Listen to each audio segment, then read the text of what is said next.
اعوذ باللہ من الشیطان الرجیم، بسم اللہ الرحمن الرحیم۔ میں ہوں آپ کا میزبان انیس الدین رونی۔ امید آپ لوگ سب خیریت سے۔ جناب تھوڑا سا گیپ آ رہا ہے ہماری درمیان گفتگو کا کچھ، لیکن آج کل رات سے میں جو ہوں 2-3 ویڈیوز جو ہے سوشل میڈیا کے اوپر، واٹس ایپ گروپ کے اوپر دیکھ رہا ہوں، جس سے جو ہے بہرحال اپنے جذبات کا اظہار نہیں کر پا رہا ہوں کہ ہم لوگ کس نہج پر جا رہے ہیں، کہاں پہنچ گئے ہم۔ اس شہر کراچی کے اندر ایسا لگتا ہے کہ جنگل کا قانون ہے۔ بنارس چورنگی کے اوپر ایک لڑکے نے ویڈیو بنائی، وہاں پر موجود کوئی شخص تھا، اس نے بنائی ہوگی ویڈیو، لیکن اس کا بیچارے کا تمام تر سامان لوٹ لیا گیا۔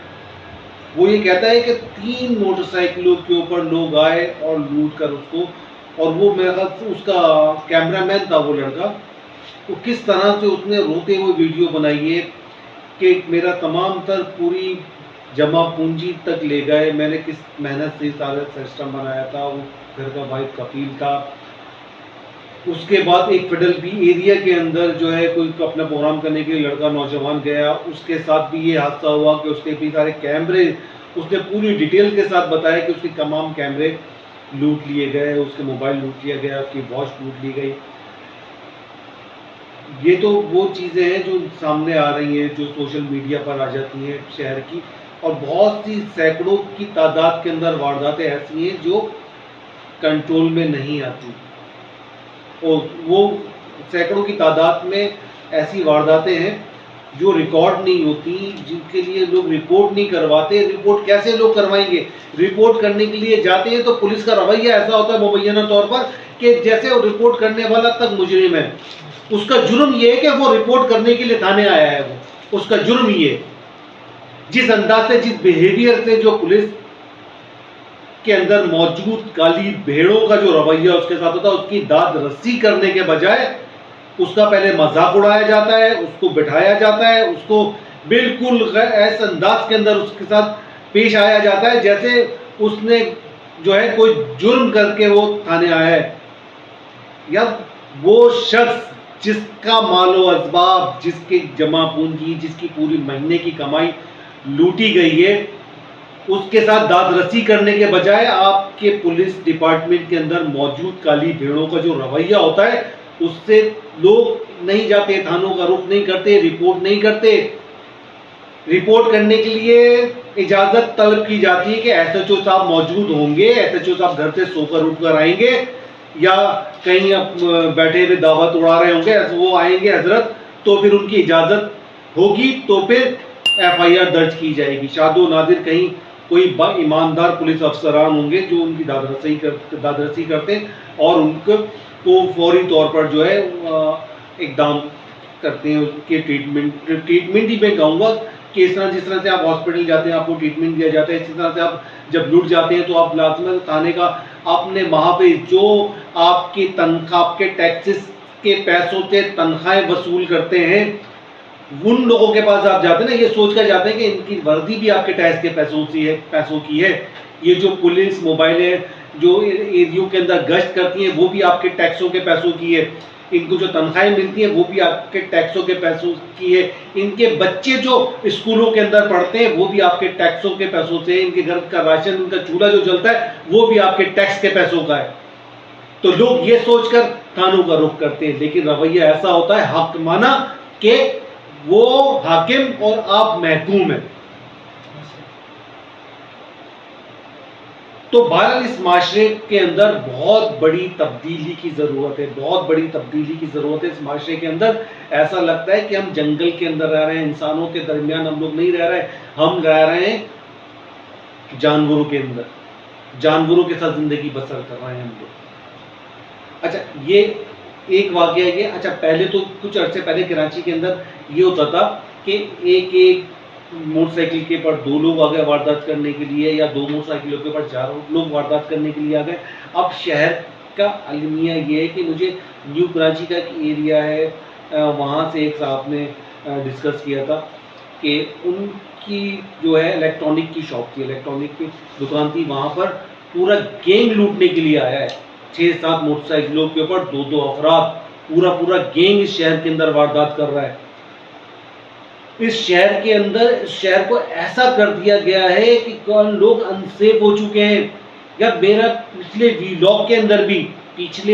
اندر بھی میرا رونا یہی تھا, میرا کہنا یہی تھا اس بات کا. میں اگر آپ کو آپریشن کرنا ہوتا ہے کسی سیاسی جماعت کو کچلنے کے لیے تو پوری ریاستی مشینری استعمال کر لی جاتی ہے, ان کا نام لینے والا کوئی نہیں ہوتا. تو کیا اس کو کیا پھر سمجھا جائے کہ جو لوگ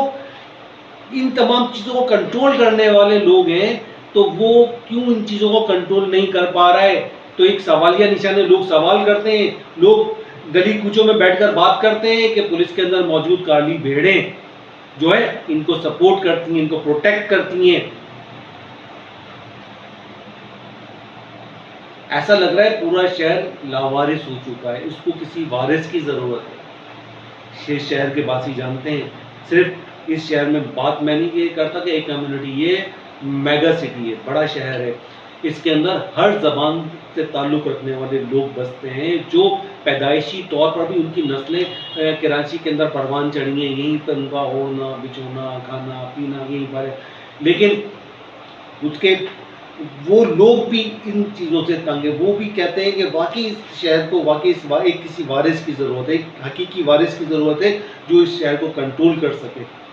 آپ کو پتہ ہے اس شہر کو کنٹرول کرنے کی پاور کس کے پاس تھی, کون اس شہر کو کنٹرول کرتا تھا, کس کے کہنے کے اوپر جو ہے تمام تر شٹ اپ کال دینے کے اوپر تمام تر چیزیں ایکٹیو ہو جاتی تھیں, اور اتنی بھی پوزیشن نہیں تھی لا اینڈ آرڈر کی کہ جو اب موجود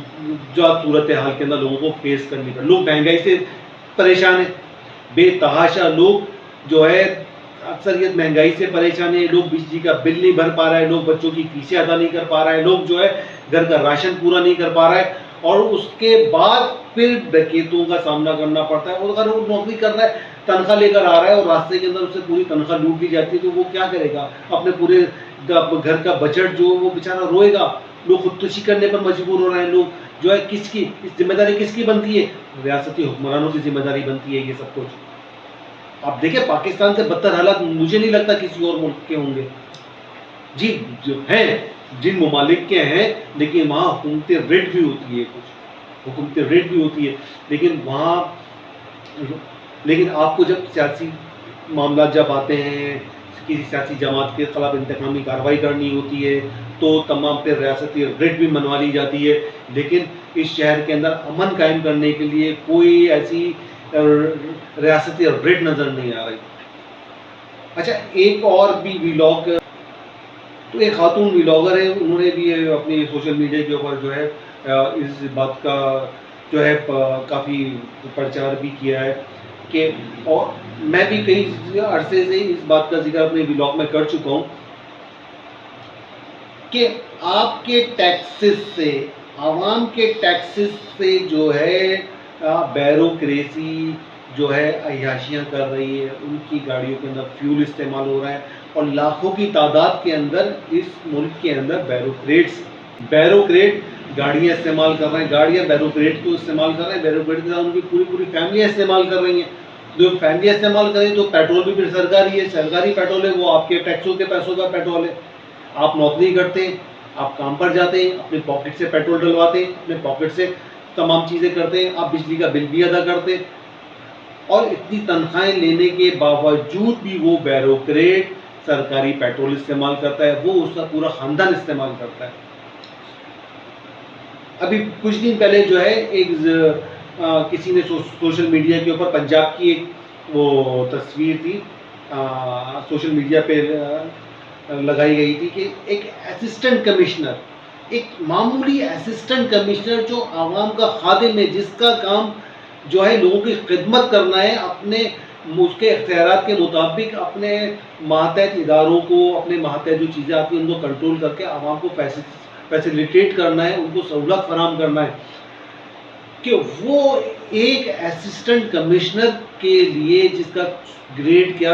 اس اسسٹنٹ کمشنر کا گریڈ کیا ہوگا, 17 گریڈ, 18 گریڈ, 19 گریڈ کا وہ سرکاری ملازم جو تنخواہ بھی آپ کے ٹیکس کے پیسے سے لیتا ہے, اس کے بچے بھی آپ کے ٹیکس کے پیسوں سے پلتے ہیں، اس کے گھر کا راشن بھی آپ کے ٹیکس کے پیسے سے پلتا ہے، اور اس کو جو ہے آپ کے ٹیکس کے پیسوں کے ذریعے سے کروڑوں روپے کی پراڈو دی گئی ہیں۔ تو اس کا مطلب یہ ہوا ایک مقروض ملک جو بار بار بیرون ممالک سے بھیک مانگتا ہے، وہاں پر کیا نام ہے IMF سے بھیک مانگتا ہے، ان کی شرائطیں قبول کرتا ہے، لیکن اپنے شاہانہ اخراجات کے اندر کمی نہیں کرتا، کہ اس ملک کے لوگوں کو، اس ملک کے عوام کو کچھ ریلیف مل سکے۔ انشاءاللہ دوبارہ پھر حاضر ہوتے ہیں، اپنا بہت خیال رکھے گا۔ پاکستان زندہ باد، پاکستان پائندہ باد۔ اور مزید اللہ سے دعا ہے، التجا ہے کہ اللہ اس شہر کا حقیقی وارث عطا فرما دے، تاکہ لوگ اس جرائم کے عذاب سے باہر نکل سکیں۔ اللہ حافظ۔